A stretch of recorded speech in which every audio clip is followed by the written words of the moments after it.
Ce n'est jamais juste des bombes. Derrière chaque guerre, il y a l'histoire. Le pétrole, la peur, le pouvoir. Et des peuples qui payent. Tout n'a pas commencé hier, faut remonter dans le temps. 1953, un coup d'état change le vent. Mossadegh voulait reprendre son pétrole et sa voix, mais les grandes puissances voyaient leurs intérêts avant ses droits. Le char prend place, soutenu par Washington. Pour beaucoup d'Iraniens, c'était une domination. Puis 79, révolution, colère et rupture. L'ambassade prise et la méfiance devient structure. Depuis, sanctions, menaces, décennies de pression. Chaque camp par sécurité, l'autre voit oppression. Le nucléaire devient le centre des accusations. Les États-Unis disent danger, l'Iran dit protection.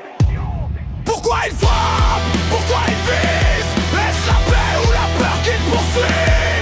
Pétrole, alliance, missiles, influence. Quand les empires bougent, les peuples perdent leur chance. Ce sont souvent les enfants qui pleurent dans le noir, pendant que les puissants redessinent l'histoire. On parle de défense, de menaces, de loi, mais sous les ruines, tout le monde sait pareil parfois. Le détroit d'Ormuz, route vitale du pétrole mondial.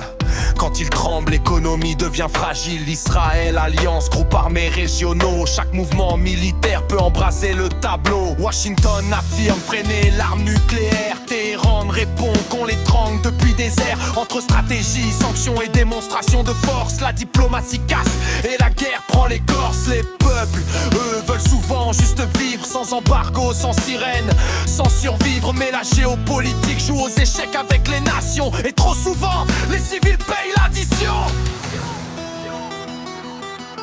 Aucune guerre n'est simple. Aucun camp n'est résumé en une ligne. Il y a l'histoire, les blessures, les intérêts. Et la vérité est souvent plus lourde que les slogans. Pourquoi ils frappent? Pourquoi ils visent? Est-ce la paix ou la peur qu'ils poursuivent?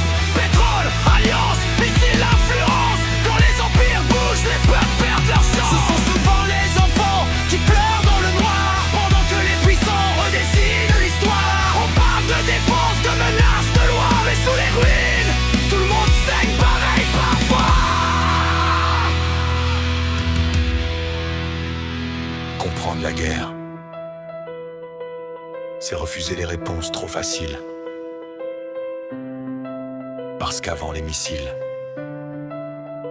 il y a toujours des décennies de fractures.